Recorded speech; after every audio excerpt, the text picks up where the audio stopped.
Now, machine model, we present that how instruction set architecture has to be built and how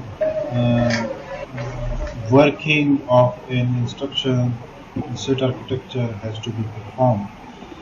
It talks about the implementations of how data can be moved from memory to registers and then to operations, how can be performed by ALU, and how results can be sent back to either registers or the memory.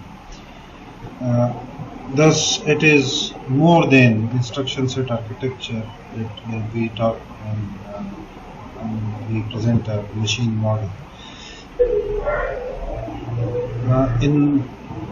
For machine model, or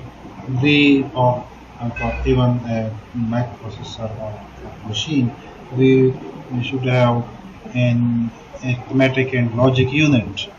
That is the core of the machine that performs basic operations, arithmetic and logical operations on the data or the operands. Now, and from where it will take the data and from where it will write back to where it will write back the results, we need some memory. So the ALU and memory are the basic components of every machine.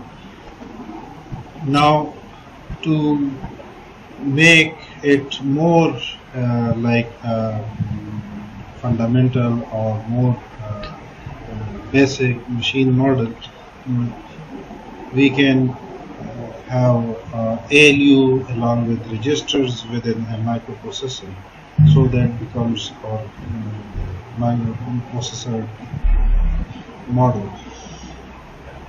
And when memory along with microprocessor makes the complete model of the machine. Now, data is contained in memory, and that is written to the registers, and then from those registers the operations, arithmetic and logical operations are performed within the ALU, and then the results are either sent to the registers or written back to the memory. So this is the basic model for a fundamental machine. Talk about the basic known models for a machine. Let's talk about the different machine models. First of all, we have a machine model that is called stack, and it has a stack instead of registers. It takes operands from stack and then write back the result computed by the ALU to the stack. In a stack, we know that we push operands to the stack in such an order that when we take back or pop back operands from the stack, we will get the last pushed operand as the first one. So in a stack, we get operands in a reverse order. In the order we have pushed, we get the reverse order of operands.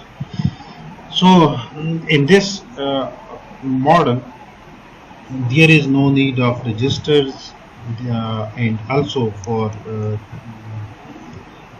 operands, there is no need of memory. We have another machine model that is called accumulator, In accumulator, we take one operand from memory and other operand from the accumulator, that is a register, and the LU computed result is sent back to the accumulator. We have another type of machine model that is called register memory. In register memory, we take one operand from register and other operand from the memory, and the LU computed result is written back to the register. Here we have another type of machine model that is called register, in which both the operands are taken from the registers and the result is written back to those to the register. Now let's talk about these machine models based on their explicitly named operands, that how many operands are explicitly needed to be named. For example, the first one, the stack architecture, we have the stack and we get the stack positions are known, and when we write back the result, the top we write on the top of the stack, so the top position of the stack is known. There is no need for explicit naming of that location or that stack position. Similarly, when we get values from the stack, there we know that we get the last one, and the second last one values from the stack. So these positions are also known. So there is no need for explicitly naming of the operands. So it has the stack base architecture has zero number of named operands. In contrast, the accumulator architecture has one known register, that is accumulator. When it takes operand from accumulator, that operand is known, and when it writes back its results, that is also known, that is accumulator, and only one operand it will have to take from memory. So there is need for explicitly naming of that operand. The other architecture, the other model is the register memory, and it takes it has explicitly named operands either 2 or 3. This is because in case of 2, it has to take the one operand from memory and one operand from the register. These are general purpose registers because these are several registers. So there is a need for naming of those registers. And also when it writes back the result to some different register other than the source registers, so it will have in the same register as that was the source register. So there is no need for naming the third operand. The operation or the instruction in which we have only one register, one operand in one register and second operand in the memory, and the result is written back to that register that was the first one, the source. So there is no need for explicitly naming of such operands.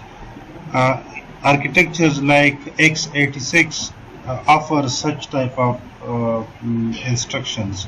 Other architectures like MIPS, they have 3 separate names for the operands, and these are one for the memory based operand, and the other for second for the register based source operand, and the third one is for the register based operand, that is the destination. Similarly, the register also has the same mechanism for explicitly naming the number of explicitly named operands as it was for register memory. Let's talk about the stack